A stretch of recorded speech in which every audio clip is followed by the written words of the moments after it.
नमस्कार दोस्तों, मैं अंकुर उपाध्याय स्वागत करता हूं आप सभी का एक बार फिर से अपनी नई वीडियो में। दोस्तों, डेली बेसिस पे कोई ना कोई किसी ना किसी स्टॉक में आके बड़ी बिकवाली कर रहा है।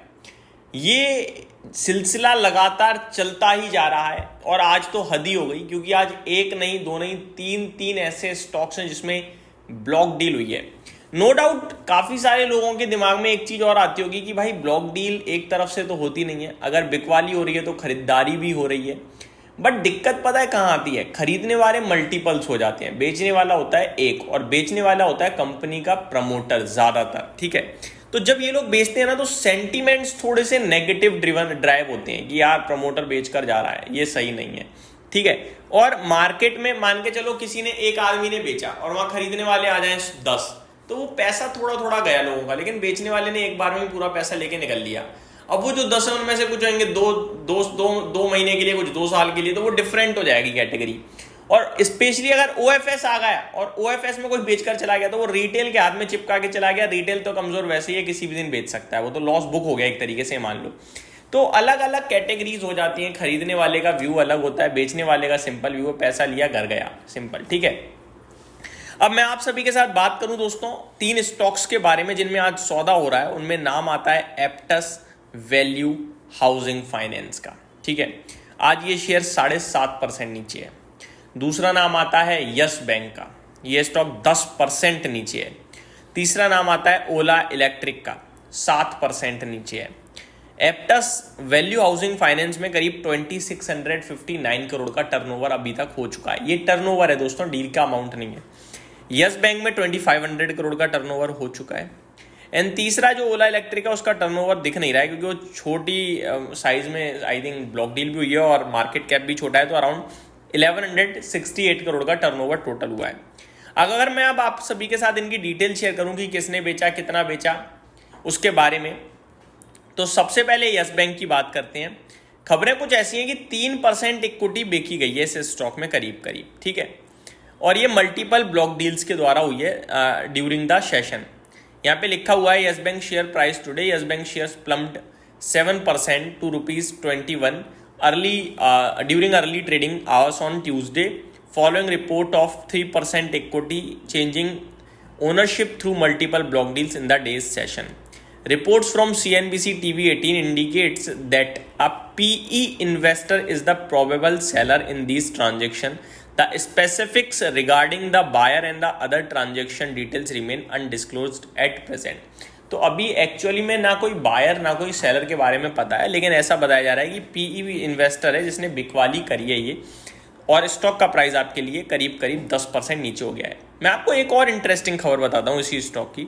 कुछ समय पहले खबर चल रही थी कि सुमिटोमो मित्सुई बैंकिंग कॉरपोरेशन इस शेयर में खरीदारी करने जा रहा है और बड़े लेवल पे खरीदारी हो रही है। आज कंपनी की तरफ से 3 जून को कुछ सुबह बयान आए हैं। Bank clarifies on news item of Sumitomo Mitsui stake acquisition plans. Bank says bank is not privy to discussion in relation to matter stated in the article. तो इसको लेकर भी अभी कुछ चीजें हैं नहीं भाई साहब, तो समझ में नहीं आ रहा क्या चल रहा है क्या नहीं चल रहा है। आगे मैं आप सभी के साथ बात करूं तो आज इस स्टॉक में 3% इक्विटी का सौदा होता हुआ दिखा है। 3% इक्विटी बड़ी होती है इसकी, क्योंकि इसका मार्केट कैप 73,000 करोड़ का है भाई साहब। ठीक है, तो ये आपको मैं बताना चाहूंगा। ओवरऑल देखा जाए तो 115 करोड़ शेयर्स ट्रेड हो चुके हैं इस स्टॉक में आज के सेशन में, और यस बैंक का शेयर आपके लिए 10% नीचे के लेवल्स पे भी खड़ा है। करीब आप कह सकते हैं 2100-2000 करोड़ का तो सौदा ही हो गया ये।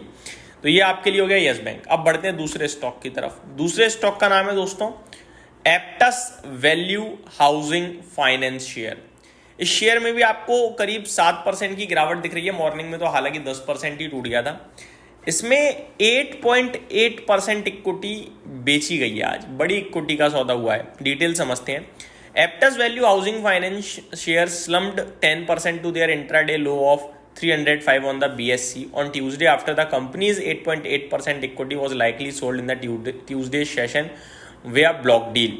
As per previous reports by CNBC TV18, private equity firm Westridge Investments had planned to divest a 9.8% stake in the company through a rupees 1,495 crore block deal. The official detail about the buyer and seller are not yet known. तो अभी भी इसमें भी official level पे कौन buyer है कौन seller है वो नहीं पता है, लेकिन खबर ऐसी थी कि ये जो इन्वेस्टर है वेस्टरिज इन्वेस्टमेंट, ये तैयारी में बेचने की, इन्होंने 8.8% स्टेक समथिंग बेचा है आज, और 305 रुपये का फ्लोर प्राइस तय हुआ था, बट डील किस भाव पे हुई है वो अभी कंफर्म नहीं है। मैं उसके बारे में भी आप सभी के साथ ब्लॉक डील की डिटेल्स में जाके चेक करके बताने की कोशिश करूँ तो दिख जाए तो ठीक है, नहीं दिखेगी तो कोई बात ही नहीं है, मैं आपके साथ कोशिश ज़रूर कर सकता हूँ। नहीं, हाँ जी दिख रही है, 791 करोड़ रुपीज़ का एक सौदा हुआ है 307 रुपये के भाव पर, एंड अराउंड 240 करोड़ रुपीज़ का सौदा हुआ है एक 308 रुपये के भाव पर, और इसकी वैल्यू हो गई करीब 1000 से भी ज़्यादा की 1040 1030 करोड़ के समथिंग का ये सौदा हो गया, और ये 308 रुपये के भाव पे 307.5 रुपये कह सकते हो, 307.5 रुपीज़ कह सकते हो, ये डील होते हुए दिखी है। ब्लॉक ट्रेड तो ऐसा ही सजेस्ट कर रहा है। तो ये पूरी की पूरी डिटेल्स हैं एप्टस वैल्यू हाउसिंग फाइनेंस की। अब आता हूँ दोस्तों तीसरी ब्लॉक डील पे, ओला electric.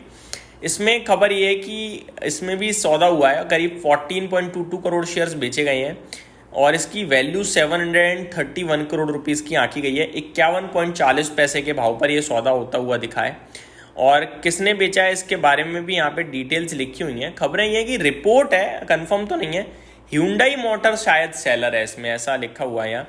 According to CNBC TV 18 report, as many as 14.22 crore shares change hand in the block deal worth 731 crore at an average price of 51.4 per equity share. The report's quoting sources stated that Hyundai Motor India is the likely seller. तो Hyundai motor India जो है वो शायद इसमें बिकवाली करता हुआ दिखा है आज 750 करोड़ की। तो ये ब्लॉक डील्स कहीं ना कहीं प्रेशर बना रही हैं दोस्तों बाजार पे। इस बीच में बाजार 24,600 के नीचे निकला और दोबारा 24,600 के ऊपर भी आता हुआ दिख रहा है। मार्केट ब्रेथ थोड़ी सी कमजोर पड़ रही है क्योंकि अभी मिड कैप भी लाल हो गया है और स्मॉल कैप ने भी ऑलमोस्ट अपने सारे गेंस गिव अप कर दिए हैं, फ्लैट टू पॉजिटिव रह गया है। यही समाप्त करता हूँ इस वीडियो को, उम्मीद करता हूँ डिटेल्स पसंद आई होंगी। Thank you so much for watching this video, have a great day guys.